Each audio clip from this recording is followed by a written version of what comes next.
everyone, Gabby here. And I'm Brenna. And welcome to the Mystery of Everything podcast.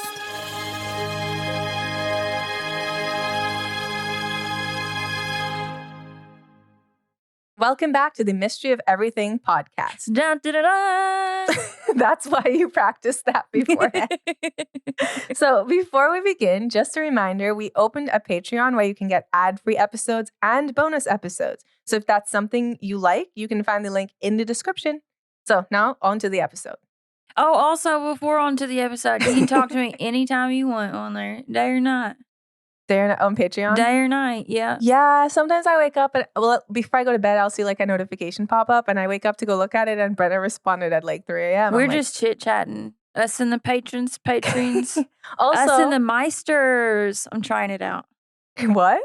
We're trying to, the Patreonies. We're trying to pick nicknames for us.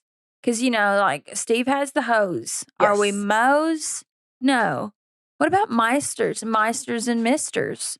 You know, we can workshop that. We're trying it. We're just gonna. We'll get there. Throw dirt at the wall and see what sticks. Also, we are going to a LARP event in Kentucky in May. It's called The Reckoning. We could probably link it in the description if you're into that. We are apparently really into that now. I am sewing my own tunics as we speak. So if you guys want to join, sign up. It's going to be 4 days of fun. And maybe we can either fight together because we're going to be part of the Hadrian Empire, or we could fight against each other. I'll beat the shit out of you all. So anyway. that was a joke. Brenna, she has some issues, okay? We're working on it. But LARP is a great outlet. I can't beat you. I only have a bow and arrow. That's worse. I feel like it'll hurt. Which actually our bow and arrow shipped. But anyway, whoa. We can't tangent that. Mine says it's almost here. So on to the episode. Today we're going to dive into the skeletons in the papacy's closet. We know that in the past, the Catholic Church held a vast amount of power, and the Pope was at many points in history one of the most powerful men in the Western world, if not the most powerful man in the Western world. So how exactly did men with this much unchecked power behave? Well, it depends on the man, but as you can probably imagine, it's never a great idea to have just one man with unlimited power in charge. It's definitely a hit or a miss on whether you would have a great leader or a tyrant. I've heard a lot of bad things about popes, but you can't, I'm not allowed to shame a pope, right? I don't know. What do you mean I'm not allowed to shame a pope? I don't know. Ain't it frowned upon? I don't want people to come for me. So Steve is deeply devout. He grew up Irish Catholic. Yes. And I mean, I think even the Catholic Church, as we go through this, have also been oh yeah, that was a embarrassment to the chair of Peter. Yeah. I don't know much about popes except for you all know. They're very important. They're the head of the church, the Catholic Church. I know that, but I was leaning in a different direction. What do you mean? You know. Do I know? I can't say it. All those documentaries and stuff where they're like, here, come into my office. That's a priest. Pray. Oh, that's priest. It's different. Oh my gosh. No, the Pope is chill guy now, I think. No, I watched a video. Never mind. I could be wrong. I don't know. I don't know how one interprets the video where he kissed. He's come here, little boy, and kissed him on the mouth. Oh my God, bro. Oh, hell no, man. What the fuck, man? Get your ass on. I don't know what video you're watching. Never mind. Continue on. Okay. So the interesting thing about the papacy is that even kings answered to the Pope at different points. In addition, the Pope was the guy with all the power to crown the Holy Roman Emperor. So as you can imagine, every single king was hey, crown me now. So that means every pope was typically involved in a lot of political intrigue, and of course, they were also in danger, seeing that many men were willing to kill for this position of emperor. In addition, many kings were afraid of the possibility of becoming excommunicated. So picture this. You're a king of a very deeply religious country. Everyone in your country is depending on you as their leader, and then boom, you piss off the Pope. Oh no, you're excommunicated. Well, you're done. Everyone in your country, they're freaking pissed at you. Now, you not only can't receive forgiveness from God in the eyes of the church, but your people, they don't respect you. And in some cases, the punishment of the king, if it was bad enough, could extend to his subjects. So you could imagine the uproar. Like, could you imagine if the president pissed off God and then they were like, no forgiveness for anyone in the US? Sorry. That would be so bad. Also, I take back what I said. It was the Dalai Lama that I'm thinking of. God. I take it back. I had to do a quick Goog, and I was like, Brenna, disrespect to the Pope. It was the Dalai Lama, the video that I find weird that might not be weird. I don't know. Who am I even? I am no one. See, the popes nowadays, they're pretty mellow. They're not pretty chill. crowning Holy Roman emperors currently. So we're good. We are good. Golden. So basically, if you got excommunicated and you were king, it was a PR nightmare. Also, could you imagine if like medieval kings had public relations specialists? They kind of did. They would have had to, because they'd be like, oh no, you just beheaded someone. Okay, so actually we're going to frame it as you saved the country from a tyrant who was trying to overthrow you. Oh no, you killed your wife. We're going to frame it as death in childbirth. Oh, that's actually, you would be such a good medieval PR specialist. I always say, like, I'm not proud of this, but if I were in Game of Thrones, let's face it, I'd probably be like the eunuch or Littlefinger. And I'm not proud of that. I'm not. What did Littlefinger do? Littlefinger was a piece of shit, and he was trying to keep himself alive, so he's playing both sides. That makes a lot of sense. Yeah. Okay, so that's how much power overall, though, the Pope had. He had literal kings afraid of him, and a lot of them just had to do what the Pope wanted, and if they disagreed, they better be quiet about it, because if they got excommunicated, they'd have a bad time. Or worse, they wouldn't be crowned Holy Roman Emperor. And I don't know about you, but if I had the opportunity, I'd be so good at that job. I could see it. I don't think I'd be a great ruler, though. I don't know. If you gave me unchecked power, I feel like it'd go to my head a little bit. It would go to your head it so definitely fast. Would. I like not having unchecked power because I'm like a nice person, but I don't know if that would continue on if I could just like, you know, when someone pisses you off, because sometimes I get a comment, right? And usually I try to be gracious, but it's so bad that if I had the opportunity to make that person cry, I would. Yeah. So go for the gut. No, I just know that maybe unchecked power would bring out the worst in me. Because sometimes I'm like, whoa, that's a lot of anger. Yeah. Sometimes the anger just comes out. You go for the gut sometimes. Not saying you. Well, I mean, you do, but I do that as well. Yeah. Not to certain people. But just in general. Sometimes if Chris makes me mad, sometimes I go for the gut, which is not right, but it happens. It's human. So little sidebar, but here's a list of kings who were excommunicated. I love how I say little sidebar after a sidebar, like literally during a sidebar. Another sidebar. So the excommunicated kings were Heinrich IV, the King of Germany, and the Holy Roman Emperor. There was the whole investiture controversy surrounding his excommunication, and it was very messy. If you want to hear more about this, I'm pretty sure Steven just covered it on the History of Everything podcast. Also, we have good old Frederick II, also a Holy Roman Emperor. He was excommunicated twice, and Pope Gregory IX went so far as to call him the Antichrist. Oh. Henry VIII got excommunicated for, well, obvious reasons, specifically for wanting a divorce and secretly marrying a new wife, when the Pope refused to dissolve his marriage to his wife, Catherine. And our boy Napoleon Bonaparte also found himself excommunicated for seizing papal lands, amongst other things that the church saw as not cool. So if you are a ruler, a lot of rulers actually tried to go after Rome, which was a big no-no, actually. And you'll see that more as we go through the episode. Anyway, having the level of power where you could essentially have kings obeying your command is more than enough to get to a man's head. So, of course, many popes used extreme violence. They participated in shady politics. They committed incest and, I don't know how to put this, weird sexual crimes. And they participated in debauchery of many forms.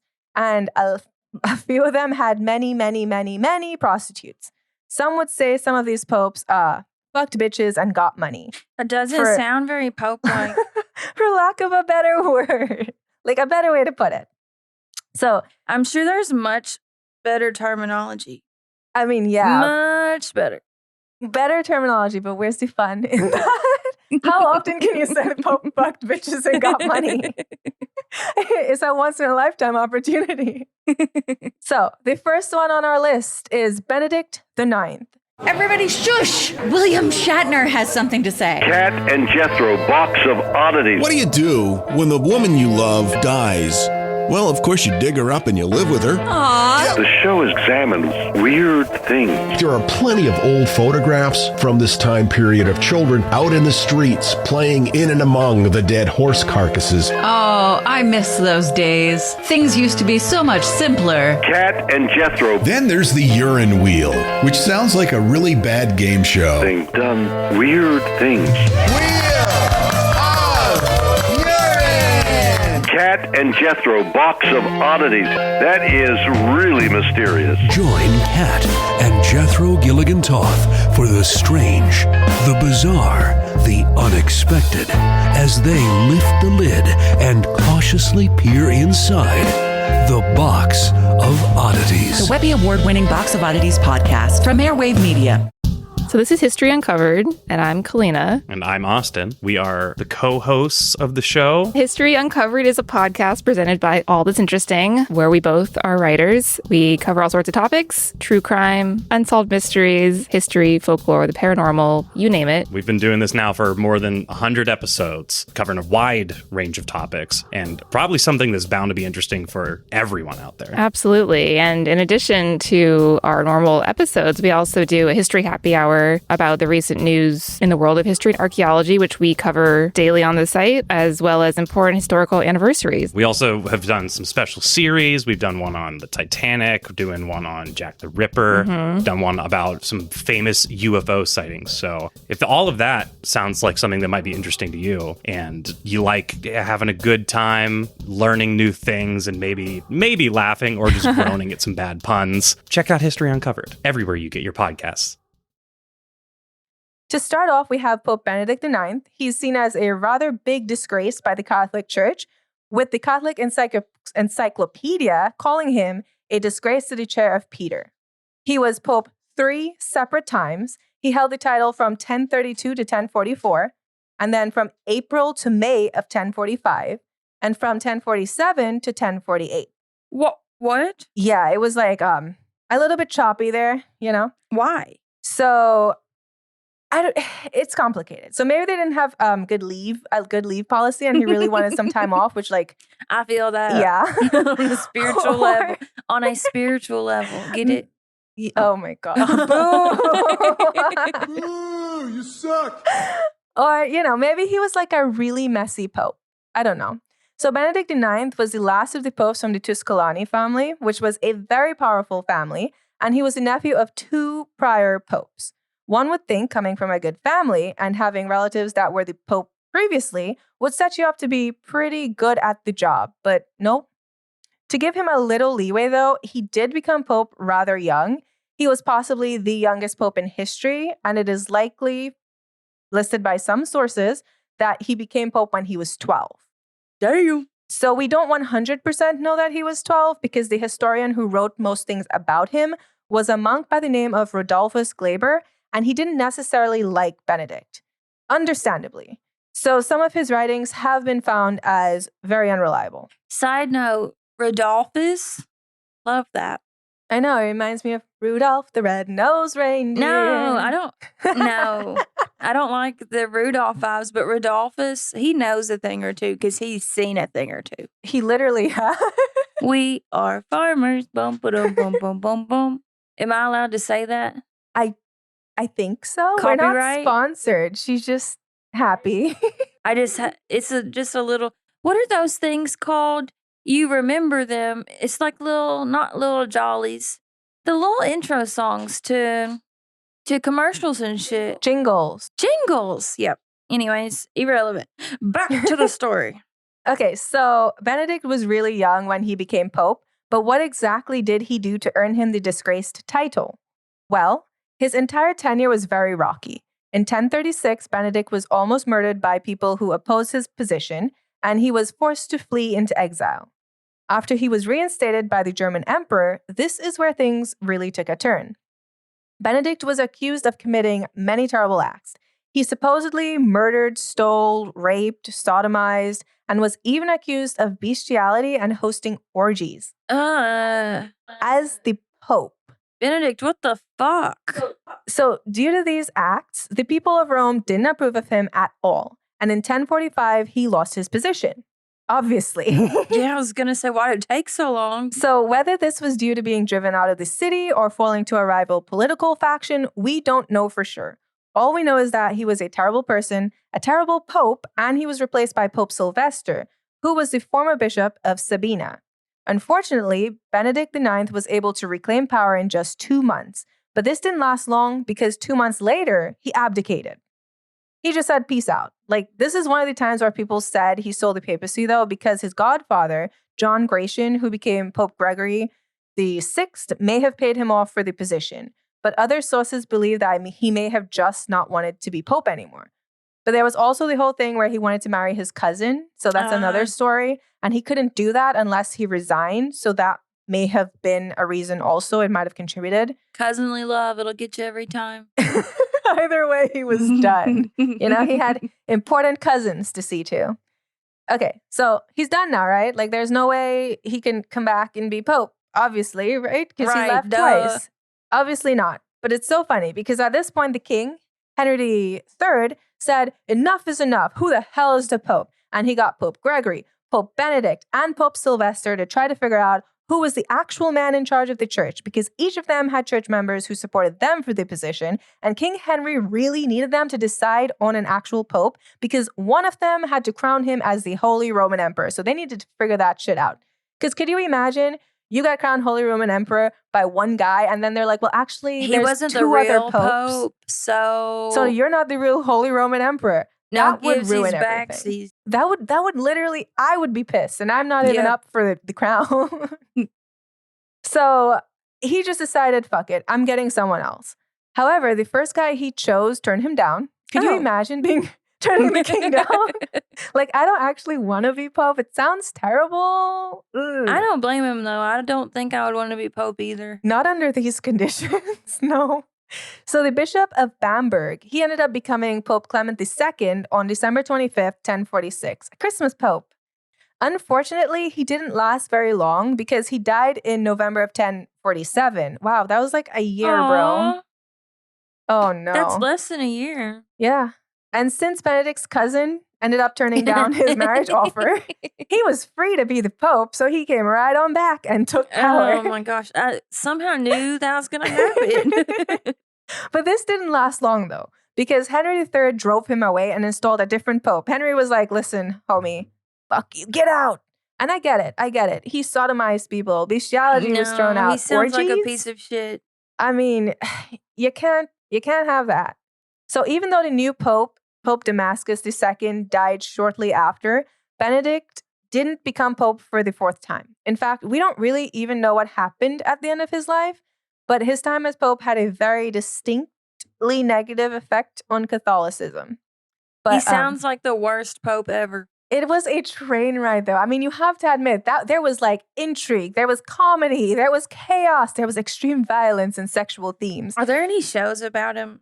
Probably. There should be. I know there's a show about Pope John, which was like he's the other contender for the worst youngest Pope in history. Oh. Youngest Pope in history. Oh, but he was also pretty bad. I think he's in here. You know, they were going through some difficulties. Yeah. It was the old times. A lot was happening. So next up, we have Pope Stephen VI. No, Pope Stephen VII. My bad. No, Pope Stephen VI. I don't know how to. Why did I second guess that Y'all are so gonna hard? come after me. I'm just like Pope Stephen V.I. So the V is 5, and then the I is 1, and then the X is 10, and then it's just going up. I learned them in elementary school, and I can't remember them. I don't know why my brain will not absorb it. Okay, everybody spam in Patreon or in the Spotify comments that we should reteach Brenna Roman numerals. There'll be an exam next week. I'm so sorry. Sorry. Okay, so switching gears, let's talk about the corpse trial. And I know a decent amount of you have probably heard of this, but when I asked, a decent amount of you didn't know about this. I have no idea. Okay, so let's jump into it. It's really funny. So The Corpse Trial. It sounds like a very real young adult fantasy novel, but it's just, a very real event that occurred in 897 when Pope Formosus, who had been dead for quite a while, was put on trial by his living successor, Pope Stephen VI. Ooh, this is intriguing. I mean, you heard me absolutely right. This Stephen guy decided, hey, let's exhume the body, get it dressed. No, he didn't. And place him on the papal throne so that he could stand trial. He did not place him on the papal. Yes, he did. Right on the papal throne. So, Stephen VI appointed a deacon to speak on behalf of the deceased pope as he stood trial. But over the course of the entire event, he remained silent. I need to know, was he skeleton? He was dead a while. Okay, so he was skeleton. He didn't have any insides left. I don't. Because could you imagine, like, I'm not 100% trigger sure, warning, but just like maggots and the worms crawl in, the worms crawl out. Why would you say that? You know the song, the worms crawl in, the worms crawl out, the ants play pinnacle in your mouth. What the hell is even that? I'm just going to say yes, so you don't explain Don't laugh next time the hearse comes by, because you may be the next to die. They wrap you up in bloody sheets and bury you 6 feet deep. First, they eat your eyes. Then they eat your nose. Next, they eat the jelly between your toes. Ew. Not ringing a bell? No, thank heavens. Oh. But after that disturbing event, let's get back to this. It was a childhood song. Your childhood was so different from mine. Play pinnacle in your mouth. What does that mean? Play is that right? The ants play pinnacle. Maybe there's a game. Okay, continue. I'm going to Google it. So the historian George Ives wrote, the old man's body, like a monstrous doll, might nod and bend while the attendants supported it. Apparently they had people holding the body up, which is disturbing to think of. Or it collapsed in a ghastly bundle if they left it alone. But it made no sound, and the deacon would probably be wary in his defense, for there were dark holes nearby, other than sepulchres. So can you imagine having to be the attendant tasked with holding up the body of a man that has not only been dead for months, but was dead and not even preserved? Like, this is a possible decomposed body, and you just have to hold it up while the man in charge of your religion hurls accusations at the corpse. Let us pray he was skeleton. I just don't know if I have faith strong enough to withstand any of this, but the attendants must have had it. Anyway, during this trial, an earthquake shook the room. What? Yeah, I'm not even joking. Like, can you imagine the timing on that? This earthquake that took some took it as a very clear sign from God. It was ignored, however, by Pope Stephen, because he continued on, and ultimately he found the former pope guilty of usurping the papacy. What are you going to do, kill him? Right? And if that wasn't enough, he decided to reverse all of the acts that Pope Formosus had carried out when he was in charge. So basically, if Pope Formosus had appointed any bishops, if he had forgiven any people, he just overturned all of it. He was like, nope, this guy was not legitimate. He stripped him of his garments and he dressed the body in rags. And then he removed 3 of his fingers, the fingers that were used for blessings, basically. What? And he tossed his body into the Tiber River, which were all very reasonable things for such serious charges, much deserved charges. I don't understand. Because if they weren't deserved charges, wouldn't he have simply defended himself? But Stephen wasn't happy for much longer after that, though, because a few months later, he was imprisoned and then strangled to death. You reap what you sow. He was basically only pope for 92 days, and that guy's successor was pope for all of 3 weeks. As you can see, things weren't going well for the guys in charge. Things were actually going pretty darn bad. Formosus, however, his body was rescued by a fisherman and returned to its tomb. I don't know Formosus, so who knows if he was a good guy or not. But I do like that someone did return him to his resting place. Oh, yeah. They did. And the throwing his body into the river was, I think it was a Roman practice where they would throw enemies of the state or traitors into that river. That river, you know? Oh, have you ever heard of the Great London Stink? And it was this whole thing where people were drinking contaminated water from the rivers, where they were also tossing, waste. Just look it up. It was something. Anywho, moving on. Sergius III. So following up Pope Stephen Pope Stephen VI, I really thought it was fitting to mention Pope Sergius because he was a pal, a homie, a bud of Pope Stephen, and he even participated in and supported the entire Cadaver Synod, which is the Pope trial, the dead Pope trial. Yeah. So we love our ride or die friend. Would you support me if I decided to put a dead person on trial? Yes. Be honest. Like I won't be mad if you wait. You say yes? Oh, I thought I'd have to convince you. Just like no convincing necessary. Yes. Dang, a real one. I'd even go along with it. I'd be like, you saw it. He blinked. Oh my gosh, that's really all you can ask for in a true friendship. I got you. So anyway, since he was such a good friend, he ended up getting elected pope by Stephen's party in 898. But at the same time, a rival pope, John IX, was elected as well. Because as we said before, they cycled through popes in this time period like it was nobody's business. Literally, there were about 7 popes and 1 anti-pope between Formosus' death in 896 to Sergius' consecration in 904. I have to ask a question, and I'm sorry. Go for it. What is an anti-pope? So Stephen explained it to me. It's basically just another pope that they didn't really have a claim to the throne, but they were appointed in another region because you remember a lot of kings were trying to appoint their own popes. Yeah, okay. That makes sense. Because whenever, I don't know, religion speaking, when anti-pope makes me think of antichrist, and antichrist is bad.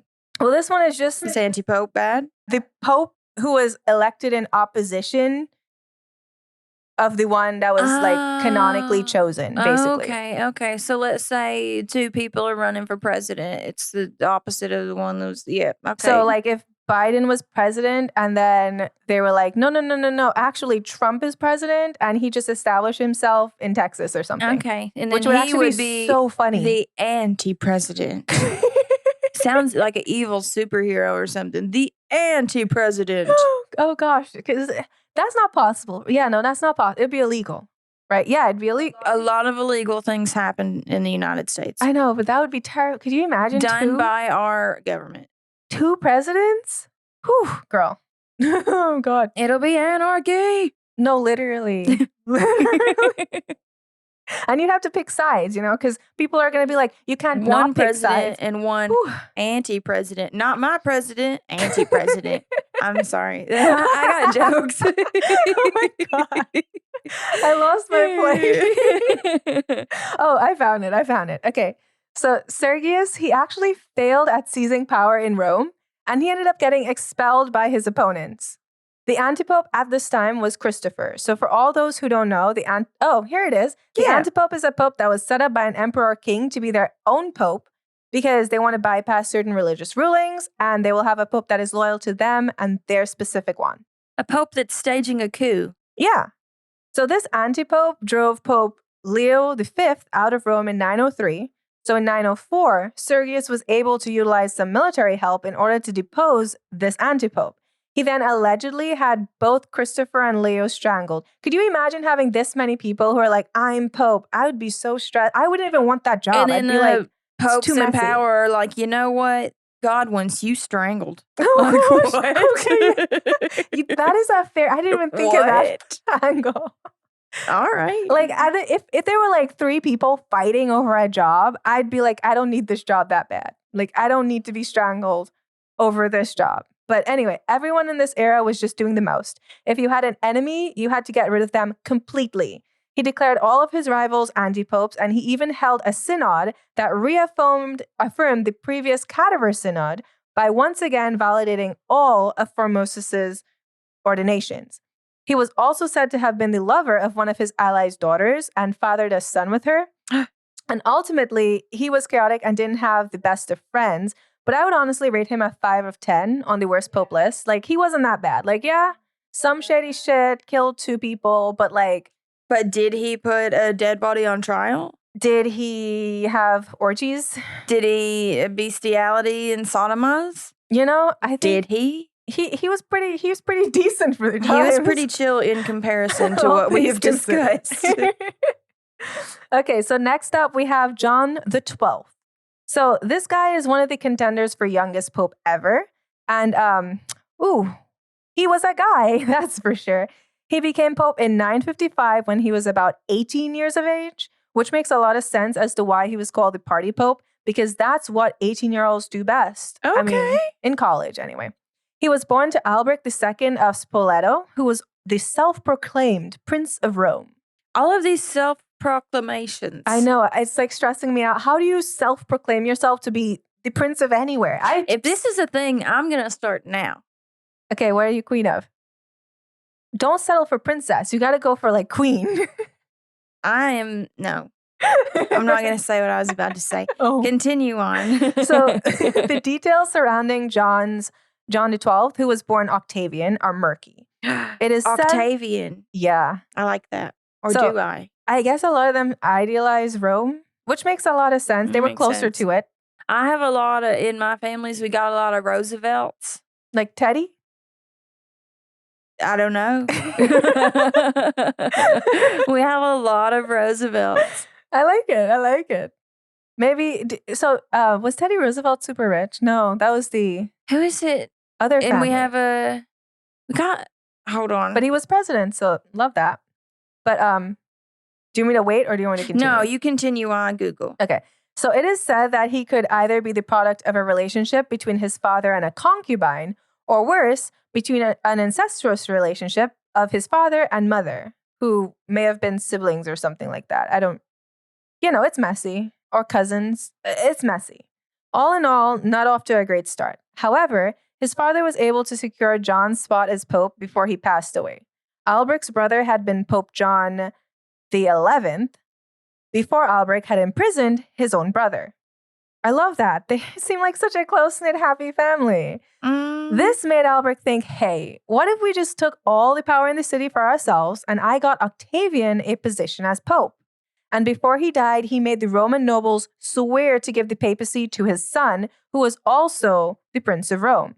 However, I don't think he was expecting that role to be given to a literal 18-year-old, but that's neither here nor there. Albrecht was successful in getting the Roman nobles and even the current Pope Agapitus II to agree to make Octavian, aka John, the Pope.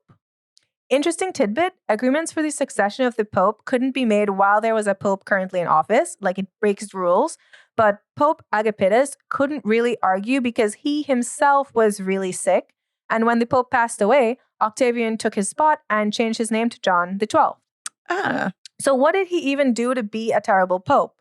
Well, John immediately started wars against Italian dukes that he couldn't win. He participated in drinking, fornicating, hunting, and gambling. If you're wondering why hunting is on the list of terrible things, well, the medieval church despised the act as it was seen as not only a waste of time, but also it encouraged sin and sinful acts. I guess the act of killing, amongst other things. But that didn't stop John, however. It was a different time. It's a different time. Yeah, a time of starvation. Like, the fuck you gonna eat? That's a great question. Yeah, like, come on now, you gonna eat? But he was no hunting offense for to fun, those though. who do not. But now we have nutritional options to keep you healthy if you're not eating meat. Back then, I feel like you just ate what you could eat. Yeah, but he was hunting for funsies. He was doing it just as a little hobby, which I guess being that's idle. different. I think maybe idleness amongst other things. So, or just wasting. John, he cared so little about religion that he even went so far as to make a 10-year-old boy the Bishop of Todi because his family members paid to have him appointed. Money talks, and oh boy, did it speak to Pope John. He was easily bribed by people who wanted to buy offices, and in turn, he used this cash to invest in all of his worldly pleasures.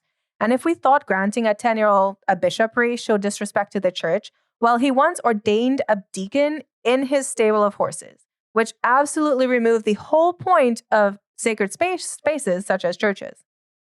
John was also incredibly violent. One time, a subdeacon who was also called John criticized him of essentially not doing a good job, and he advised him to focus on being the Pope. Well, John took that so personally that he had that subdeacon castrated and then killed. just to drive the point home. John was also said to have blinded his confessor because he was required to confess and repent, but he thought the man was being too pushy. So obviously, blinding was a suitable punishment. Yep. Unfortunately, the confessor did die of his injuries. Pope John is just stacking bodies at this point. I don't know about it, John. I don't know about it. Wait, side note. Yes. I don't have a lot of Roosevelts. I do have some Roosevelts, but the name consistently used in my family is Napoleon Bonaparte. Napoleon Bonaparte. And then our family last name, which I'm not going to include because then you might Google my family tree. So it's Napoleon Bonaparte last name. Yes. I'm not judging. I just want to know why. I am judging. And their nickname was Boney. I like it. It's an interesting spin. Are you guys French, perchance?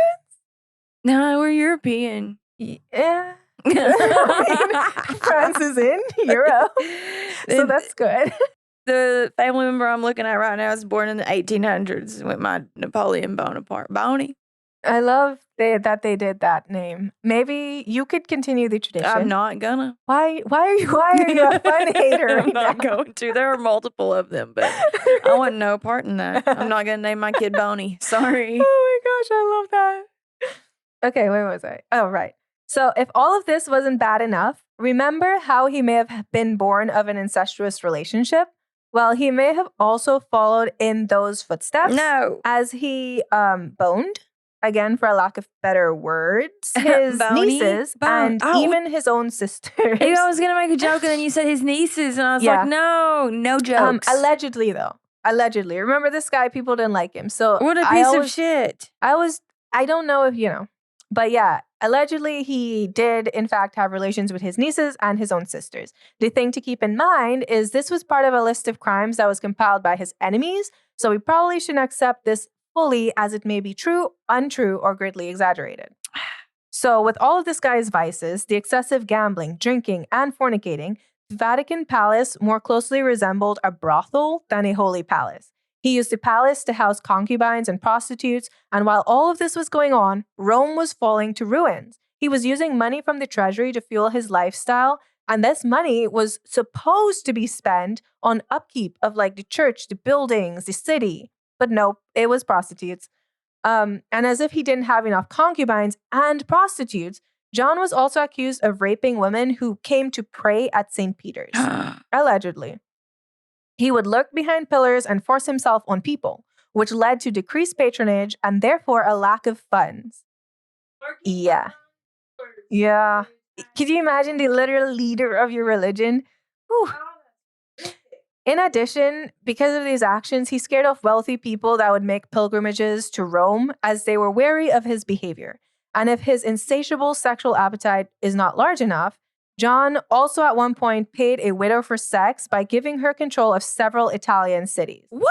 This particular widow was the former wife of a powerful aristocrat, and she really used this to her advantage to secure more power. I mean, that's smart. Okay? I was going to say, in that day and age, Good you for her. go, girl. She do the earned damn it. thing. Do the damn Pope. Oh gosh, that's one of the a things sentence I never thought I would say. So with all of this happening in Rome, King of Italy Berengar II decided it was a perfect time to invade. Because of course, this scared John so much that he turned to the King of Germany, Otto the Great, for help. This help came at a cost, however, and that cost was the title of Holy Roman Emperor. John crowned Otto Emperor of the HRE in February of 962, and he was very smart about it, and he made John sign a treaty limiting his papal power. In addition, many of John's subjects were pissed that yet another German was in charge of the HRE, but it was too late. He had done what he did, and Otto was able to stop Berengar's campaign against Rome. However, as soon as this was done, John tried to go against Otto. So, could you imagine? You're like, okay, I'll make you emperor, whatever, but I'm going to backstab you. And as soon as Otto, left to go fight this guy, John started messaging anyone he could to help him betray him. He was just ready to get rid of the guy. But at the same time, because of how John acted, his own staff hated him. So they were reporting all of this to Otto, which made Otto return, and he was freaking pissed. Hearing of this, John decided to leave Rome and head to Tivoli with a lot of the Vatican's wealth. Like, he literally grabbed all their gold and fled. And there, guess what he did? What did he do? He went hunting. I mean, what else do you do? Okay, so Otto went ahead with a trial against John, and he tried to summon John. But John didn't return, so they just went ahead and removed him as Pope, and instead they replaced Pope Leo in charge of the church. This didn't stop John, though. He threatened to excommunicate everyone who participated and even put out a bounty on King Otto's head. A rebellion rose up against Otto, and he was successful at quashing it, but it made people hate him even more. So he left Rome. But as soon as Otto left, Pope John returned, and he got his vengeance on the people who had deposed him. I don't even know what this vengeance was, but as the popes before have shown, it was probably brutal, as John himself has shown. Hearing of this, Otto marched on Rome, but John once again fled. However, John did meet his end, not from Otto, not from anyone, but he was found in bed with a married woman. Yes! So sources aren't, you say, yeah, he was found in bed with a married woman. I'm assuming the husband took his ass out. Well, sources aren't sure because they're unsure whether he died from being attacked by her husband or from a stroke. All we know is he died. Aw. Hope he was attacked by the husband because the alternative means he died in pleasure. True. Well, I feel like a stroke would hurt a little bit, right? I feel like it probably, would. But if you're like mid doing it. Yeah. I don't know. I have this like really interesting like TED talk on, it's a neuroscientist who experienced a stroke. And I had to listen to it last year, and it was so incredibly eye-opening. And also it was trippy. It actually terrified me. I was literally like sitting there for the next week being like, oh, this is it. No. Anytime I pop my neck, I'm like, oh, this could be it. Oh, it's terrifying. It's terrifying. Like the way she described it. Oh my gosh. Okay. So I did not expect this episode to keep going for this long. My bad. So Pope Sixtus IV. Okay, so this guy is a bit of a strange one. Pope Sixtus IV was the man under whose rule the Sistine Chapel and the Vatican Library were constructed. In addition, he ordered the creation of the first Scandinavian university. He was a huge patron of the arts, and he helped to usher in the early Renaissance through his support of art and education. So far, he sounds like a swell guy, right? Heck yeah, he does. Wrong. Oh. Good old Pope Sixtus IV is responsible for founding the Spanish Inquisition. And it's funny because I was reading about him and I was so baffled as to why he was on a list of terrible popes. So when I found out, I exclaimed, "You founded the Spanish Inquisition, you weirdo." To which Stephen literally lost his shit. Like he was sitting back here and he just lost it mid-recording. You weirdo. But yeah, Pope Sixtus spent some time working on the affairs of the church in other countries. When he first became Pope, he sent a fleet to participate in the landing at Smyrna, which was a Muslim stronghold. But a follow-up expedition that he sent out, it failed. He was having issues with the French church at that time, and he was also unsuccessful at reuniting the Russian and the Roman church. So with all of his, international interests coming up dry, he decided to focus on Italy, which meant that he started to participate in nepotism and the very messy affairs of his family. So he started out strong, but what happens when you get all mixed up with your messy relatives? It goes downhill. This guy, he started promoting relatives to high-ranking church positions. And side note, one of the messy family affairs involved the plot against Lorenzo Medici. And if you guys know who the Medicis are, I have no idea. Okay. So we should definitely do a podcast episode on the Medici family because it is crazy. There's also I think it's a Netflix series, which Steven, do not come for me. I'm going to watch it. Do not come for me for recommending a Netflix series. But I, as somebody who isn't a historian, thought it was fun. Okay? I will enjoy it thoroughly. So during Mass, Sixtus's nephew had his men attack Lorenzo, and they were successful at wounding him, and they also killed his brother, Giuliano. And this entire thing resulted in a little bit of a war with Florence. And I say a little bit, but it was actually really, really messy. And there was a lot of excommunication happening. It got a little bit out of hand. But what about the Spanish Inquisition? Well, Yes, Pope Sixtus was corrupt, nepotic, and an all-round shady guy, but, and I hate to say this, what pope wasn't back then? The Spanish Inquisition, though, is what landed him on this list of terrible popes, so we should focus on that. The interesting thing, however, is while he did write the papal bull that allowed the Inquisition in Seville to occur, it was done by the request of the monarchs, Ferdinand and Isabella. In 1478, Pope Sixtus signed the decree and it allowed them to root out heresy in the Spanish kingdom. At the start of the Inquisition, these Spanish kingdoms, they consisted of Jews, Muslims, and Christians, all occupying the same areas, and it was a really diverse area. However, the Inquisition started to forcibly rid the areas of any people that weren't Catholic. The Inquisition itself would last 350 years, and it was a really terrible time for torture and execution of people who were seen as heretics. I think the Inquisition is something that deserves an episode of its own due to the expanse and brutality of what took place. But essentially, once this was signed into, law, I guess, once it became a thing, people were given a certain amount of time to turn themselves in, or else inquisitors, which were the people who would try and punish them, would go out and get them. So people who were devout Catholics just started turning themselves in out of sheer fear of what would happen to them. And then anyone who wasn't Catholic, it was so bad. It was so bad. So we should definitely do an episode on it because so many people died. And when Pope Sixtus ultimately died from an illness in August of 1484, and the Medici family envoy reported his death, he said, "Today at 5 o'clock, His Holiness departed this life. May God forgive him." And ultimately, the thing about it, though, is Pope Sixtus himself didn't go out there and kill all those people. And the monarchs are the ones who wanted to do it. So I don't know if this guy was justified on landing on the list of terrible popes because, Yeah. he didn't, Compared to some of the other popes. Like John, I cannot get over Pope John. Like I knew of him, but then listing off everything in order was jarring. Okay, so now we have Pope Julius II. He was known as the warrior pope. I love this guy. Gab. You'll see why. Not for anything he did, but for the reasoning behind the name Julius. Okay, so he was pope for 10 years from 1503 to his death in 1513.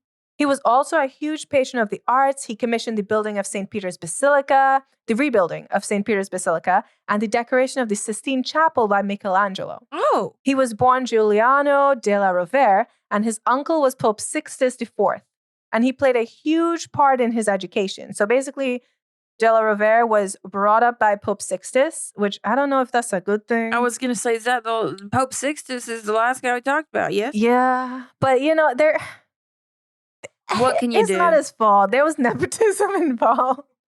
So I guess it was exactly his fault. Oh, yeah. And I had to look up what the word nepotism meant. Oh. I did. It means favoritism shown to relatives or close friends by those with power of influence, for all those who don't know. It's like if I became president and I made you like vice president. Which, I mean, actually, if I ever come into a lot of money, you best believe I'm going to hire my family members. That's how I think wealthy families get ahead, though. They help each other out. I mean, I'm not knocking like if I got a cousin who wants to be my pool boy. You're like, I thought you'd make them like, I don't know, someone in your company. No, if they're not good, I ain't going to promote them. But... Well, you're not good at nepotism, Brenda. You're actually really bad at it. I keep begging Gabby to make me her pool boy. I don't have a pool. Listen. I can do something. When I get a pool, you can be pool your girl. I'll even wear the Speedo. Oh my gosh. Only the Speedo. Oh my gosh. Best pool boy. Everyone's gonna be like, hey, we were gonna come over just to see your pool boy. Okay, where was Pope Sixtus? Okay, so Pope Sixtus had a huge role in shaping della Rovere, and due to this, he had a very successful run in the church. In 1471, he was appointed Bishop of Carpentras in France. He was then promoted to cardinal by his uncle, and he obtained the title of Cardinal of San Pietro, which was his uncle's previous title. He held about 8 bishop titles, and he ended up having a lot of influence. Also, Brenna, you see, he appointed him to bishop and then cardinal. And that's nepotism. That's what you got to do. Was he qualified for those positions? I mean, he was educated by the Pope, so I would say he was. I would say he if was. I had family members who were qualified, I would promote them to those positions. See? Nepotism. But is it nepotism if they're qualified? I don't think. If they're qualified and I know they will do a good job. I want to see the ones I love succeed along with me. Okay, guys, in the comments, I need you to go. Is it nepotism if they're qualified? Because I don't think it is. I think it's just a smart financial decision. I want the people I love to do well win. In life. Yeah. Okay. So, De La Rovere, he was sent to France in 1480, where he just continued to build his influence among the College of Cardinals. Fun fact, guys, when I wrote this episode, it was right before I recorded an episode on the investiture controversy with Stephen. And I thought while I was writing this that the College of Cardinals was just a fancy school. No, Stephen so kindly pointed out that they are the people who choose the Pope. So now this made a whole lot more sense, what I'm about to read to you, with that information. So he goes to France. He builds this huge influence, makes a lot of connections with the College of Cardinals, and simultaneously, he fathered an illegitimate daughter. But who doesn't when you go to France, If I were a dude, I'd have so many French kids. What happens in France stays in France. But this daughter was called Felice de la Rovere. That's pretty. While in France, de la Rovere developed a strong rivalry with Rodrigo Borgia, who was a cardinal at this time. And when Rodrigo was elected Pope in 1492, de la Rovere was angered, and he accused Borgia of being elected over him through illicit means. De la Rovere then fled to Paris to hide from Rodrigo, where he then aligned himself with Charles VIII of France. De la Rovere hoped to accompany the king and utilize his position to destabilize Borgia's papacy, but unfortunately, Rodrigo had already befriended Charles's minister by offering him a cardinal position. So his plan failed. For a split second, I thought befriended was beheaded. Oh, gosh. And I was like, damn. Okay, so luckily or unluckily, depending on who you're rooting for, Rodrigo Borgia died in 1503, and de la Rovere did not support his successor. However, Pope Pius III was elected, but unfortunately, 26 days later, he died. What are they all dying of? The consumption? Old age, I guess. Who knows, But it's really unlucky for him, but so lucky for de la Rovere because Rodrigo Borgia's son, Cesare Borgia, he was too ill to become Pope himself. So he became a target for de la Rovere. See, they're all ill. Wow. Yeah, they didn't have antibiotics. It was the times. They didn't even have I don't know, toothpaste. There were good times. There were bad times. So de la Rovere targeted Cesare Borgia, and he offered him money and promised papal backing for Borgia politics in order to secure their support for his election. He pretty much bribed almost all of the other cardinals into supporting him, which is truly very impressive because I'm assuming there were quite a few cardinals. He was elected by a unanimous vote and only failed to receive 2 votes, one of which was his own. What? Was he allowed to vote for himself? I don't know. I'm assuming he Or was might he just have been. trying to be like, I'm a stand-up guy. I'm going to bribe all of you all, but I'm still not going to vote for myself. Yes, a matter of principle. Yeah. He was going to do this on other people's That would be votes. scandalous. So upon his election, he took the name Julius, and he became Julius II. And you know why he did this? He really wanted to be Julius Caesar. But I can't judge because, don't we all? Is that the real reason? Yeah, literally. Oh. But I mean, who doesn't want to be Julius Caesar minus the stabbing? But it could have been fun. So his first order of business was to severely reduce the power of the Borgias. He basically just lied to that guy. He was like, yeah, I'm going to back you. So you guys will be so powerful. I hate you guys. So then he immediately was like, no. He covered all paintings made for the Borgias with black crepe paper, and he wanted the removal of all the Borgias from their tombs. Damn. And their bodies sent back to Spain, which is, I guess, where they were when from. he holds a grudge, he holds a grudge. He also sealed the Borgias' apartments, which remained sealed until the 19th century. So he really hated them. I don't think what the Borgias guy did to him was that bad. So the thing about the Borgias, and there's also a Netflix series on them. Oh, God. Is it that bad? No, it's, yes and no. There's a lot of, people hated them, so there's a lot of things that they were accused of that they may or may not have done, but that's how it goes back then. You got to look it up. Again, an episode on the Borgias would be fun too. I think Steve did one though. So Julius didn't stop there though. He reconciled the Orsini and the Colonna families and he tied himself to them. They were like really powerful families in this time. He also wanted to reclaim land from Venice, and he had to form an alliance against Venice in order to achieve this. But Julius's warring didn't stop here. He was a pope that personally led his army across the Italian peninsula under the war cry, "Drive out the barbarians!" He sounds like me at a LARP. That's 100% going to be me. Once I find a LARP where there's barbarians, drive out the barbarians. Can we start a band and that's the name? I'm here for it. That's going to be my catchphrase at the Reckoning event. In 1508, Julius was able to form the League of Cambrai. Cambrai?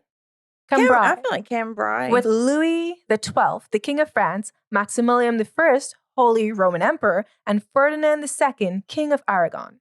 This league fought against Venice during the War of the Holy League, with each member wanting something a little bit different. So they all had different goals, but they allied themselves, which is never a good fucking plan. No. So, in one battle, known as the Battle of Agnadello, I like that, Venice was defeated.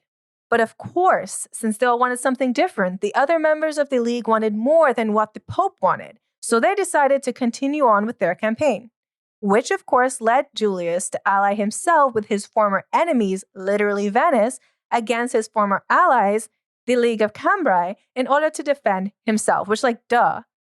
Anyway, France got basically excommunicated, which led to the French bishops withdrawing from obeying the Pope, and they actually started to petition to have him deposed. The drama. So this forced Julius to enter into the Holy League of 1511, where he had to ally with Ferdinand II of Aragon, which was a former ally of his, and the Venetians against France. Henry VIII and Maximilian I also ended up joining this Holy League. They were able to successfully drive the French out in 1512, but they were only able to do that by literally occupying Italy. So ultimately, Julius's dream of a united Italy was lost. And sadly, he was never able to see it happen because in February of 1513, he died of fever. He caused all this freaking chaos. Didn't achieve his goals. And then died. Now who's cleaning it up? Oh my gosh. So yeah, it was just a mess. He created a very elaborate mess and nothing that he wanted happened. And why does that seem to be the story of a lot of kings and popes alike? But my friends, while I could literally go on and on, guys, there were so many more. I think I'm going to end this here. Please let me know what else you would like to hear. If you guys have a pope scandal that I left out, shoot us a message. Not a super bad one. Not a super bad one. This all started with me trying to write about the female, the legend of the female pope. And then, I listened to a few things. I watched a few videos. I read a few articles and journals, and it was a legend. And now we're here. So yeah, now we're here. We need to take it easy for a few episodes though, because my stomach is still churning over the fucking dolphin. I know, that's why I tried to go lighter. This one had a lot more comedy. This one was lighter. So I think I will do a shorter Patreon exclusive on the legend of the female pope at some point in the future. Yes. But love you all. Thanks for listening. Bye.